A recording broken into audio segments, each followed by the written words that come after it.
A arquitetura do edifício ela é representada por ícones ecléticos.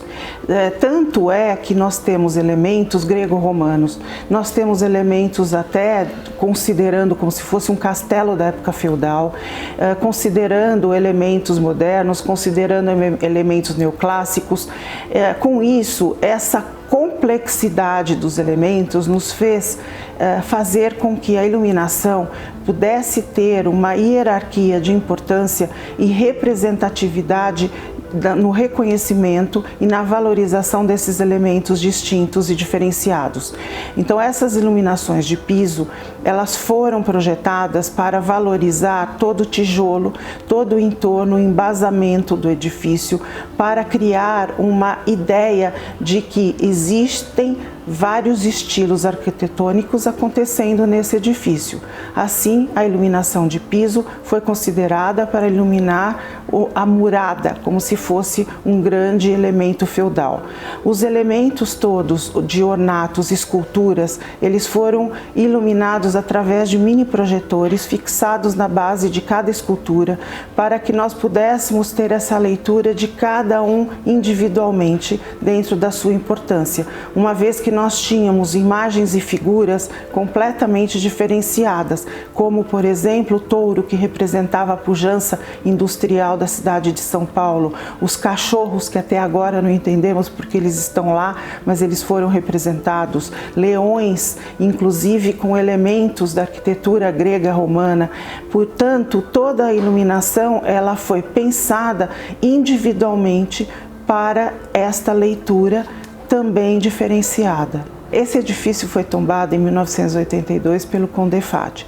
Com isso, alguns elementos foram extremamente importantes para que nós não tivéssemos uma invasão da parte civil, ou com furações, trazendo cabos, alimentação e furando o piso principalmente. A parte frontal do edifício, a parte de acesso, é de mármore, com toda a sua escadaria, todo o seu piso.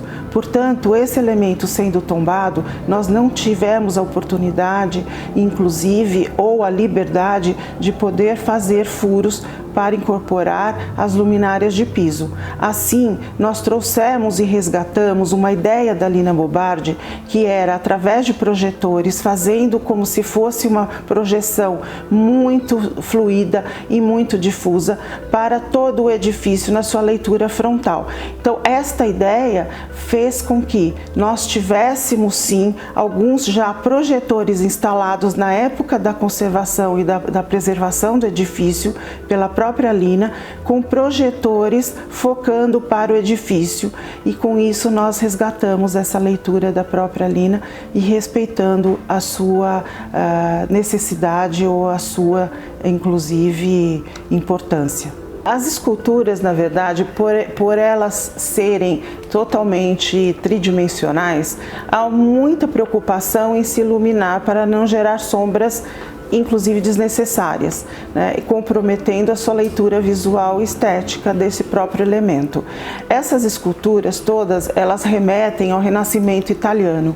Assim, nós achamos por bem iluminar tanto de frente, com a iluminação frontal, quanto de fundo, para fazer a ideia da perspectiva, da profundidade, da sua tridimensionalidade.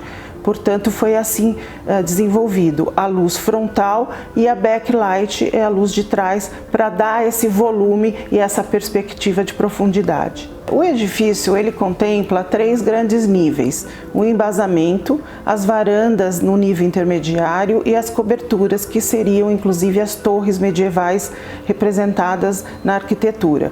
Por isso, nós achamos por bem trazer uma tridimensionalidade com o uso da luz nesses 3 planos: a base do piso através das luminárias uplights embutidas no piso, e através dos projetores lineares instalados nas varandas, para que tivéssemos essa interpretação de planos diferenciados e profundidades distintas. Por isso, a escolha dos equipamentos e a localização deles era importante para essa leitura visual e estética da própria arquitetura e do próprio edifício.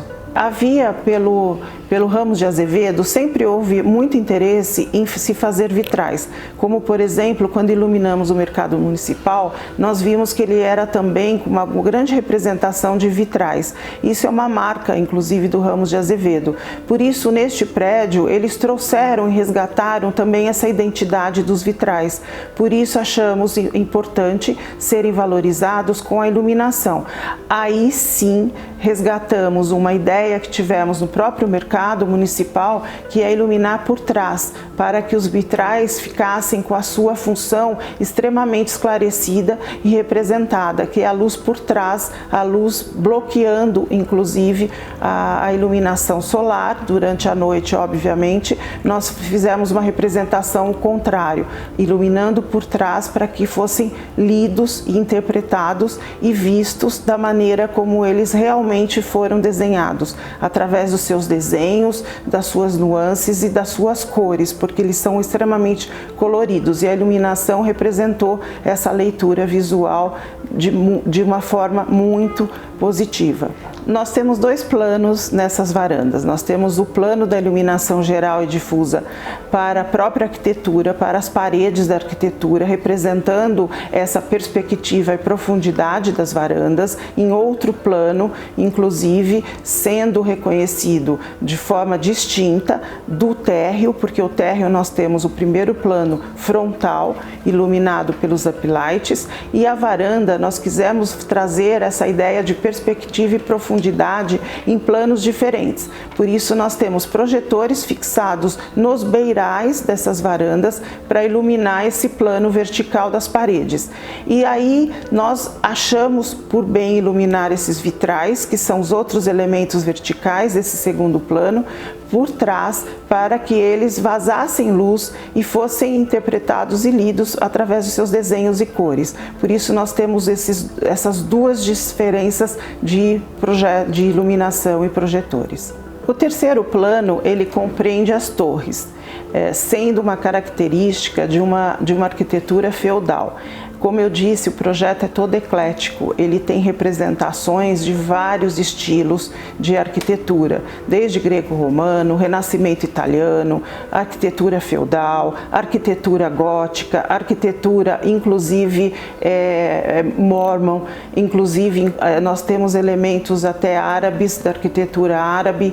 Por isso, as torres nós achamos por bem valorizar para que elas fossem contempladas com a luz, para essa leitura de elementos diferenciados. Para cada elemento nós tínhamos uma iluminação específica e diferenciada, através de temperaturas de cores diferentes e através de fachos de abertura dos projetores e até o posicionamento de cada um, para que nós tivéssemos essa interpretação estética da arquitetura com muita facilidade e visibilidade, para que esses elementos fossem como se tivessem sido expostos e desenhados para que contar uma história, para que esse edifício pudesse ser lido com essa interpretação histórica e de patrimônio que representa essa arquitetura eclética.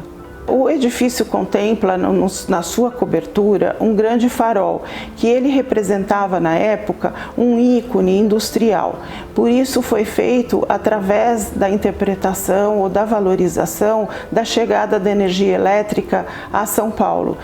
Este farol representava esse ícone da energia elétrica, onde nós trouxemos e resgatamos a sua iluminação com projetores instalados internamente, para que esse domo de vidro, essa cobertura de vidro, pudesse vazar esse efeito da luz, representando o farol da época ou os faróis marítimos, que são referências inclusive para esse projeto. Por isso essa iluminação, ela tem um ícone muito grande no seu coroamento, com essa iluminação através do vidro e através de uma luz difusa. nós, resgatando todas as informações do projeto de restauro da Lina Bobardi, nós concluímos que ela havia pensado na época desses projetores que ficavam enterrados, embutidos no piso para iluminar de forma frontal e difusa a fachada e não através de cada elemento exclusivo dos ornatos e decoração da própria arquitetura. Ela pensou em projetar uma luz vermelha. E por que vermelha? Porque representava o fogo da indústria, representava a iluminação através dessa leitura da indústria da época do restauro. Portanto, nós resgatamos isso através de um projetor, obviamente trocamos os projetores antigos, que já não estavam inclusive funcionando, por esses projetores em RGBW, onde nós, em determinados momentos, pudéssemos ter essa luz vermelha representando o fogo da indústria, que dava nome ao próprio Palácio das Indústrias, em algumas ocasiões especiais, como eventos específicos do próprio Museu Catavento. E assim nós tivemos essa reinterpretação da própria iluminação projetada pela Lina Bobardi, resgatando essa leitura que ela própria fez dessa iluminação.